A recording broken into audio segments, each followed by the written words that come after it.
2 years ago, I stood on the porch with a torn backpack, 10 crumpled dollars in my pocket, and my father's voice cutting through the night. Get out. You're not my problem anymore. The door slammed. The porch light went out. I slept behind a gas station that night. It's strange. I still remember when he used to carry me on his shoulders after soccer games, when Mom made my favorite soup and we'd eat together like we were something close to a family. But somewhere between my 16th birthday and my 18th, the warmth turned into ice. Dad's words sharpened. Mom's eyes stopped meeting mine. They called it tough love. I called it abandonment. The night before they kicked me out, I'd confronted Dad about money he'd promised for my college fund. He laughed in my face. "You're not going to college. You're going to get a job and start paying rent here." When I said no, he smiled in that slow, cruel way that meant trouble. "You think you're too good for this family? Then leave." I thought Mom would stop him. She didn't even look up from her phone. I spent the next year learning how to survive. I worked 2 jobs, morning shifts at a cafe, night shifts loading trucks. I slept in a basement room I rented for cash, with a ceiling so low I couldn't stand straight. But every hour I worked, I saved. Not just money, information. I checked public property records in my free time. I read about mortgages, liens, eviction laws. I learned how money moves when no one's paying attention. Because even then, I knew this story wasn't over. The first crack came from a mutual acquaintance, my old neighbor, Mrs. Lane.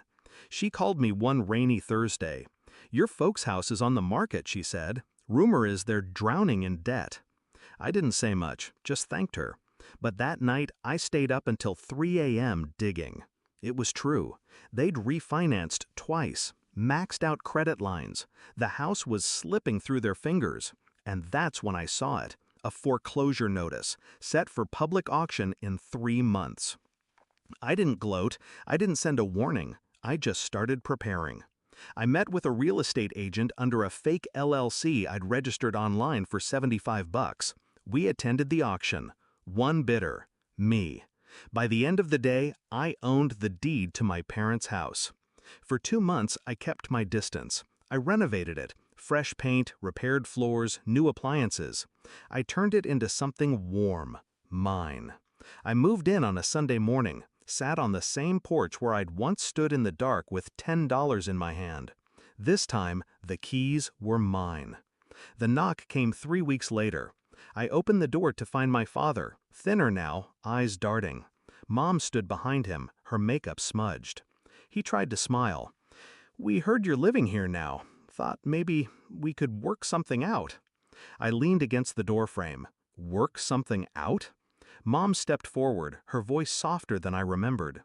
"It's just, we don't have anywhere to stay right now.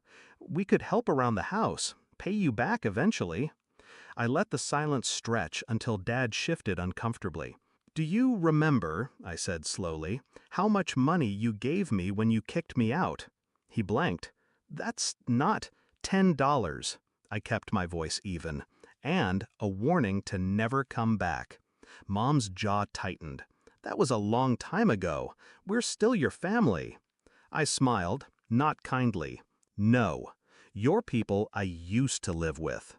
I didn't slam the door. I just closed it, slow enough for them to see the life they'd thrown away standing on the other side of the glass. Through the window, I watched them walk back to their car. Dad's shoulders hunched. Mom kept her head down. No shouting, no begging, just the quiet understanding that the only home they had left was no longer theirs. That night, I sat at the kitchen table, the one they'd left behind when the bank took the house. The same spot where Dad once told me I'd never make it on my own. The irony tasted better than any revenge I'd imagined.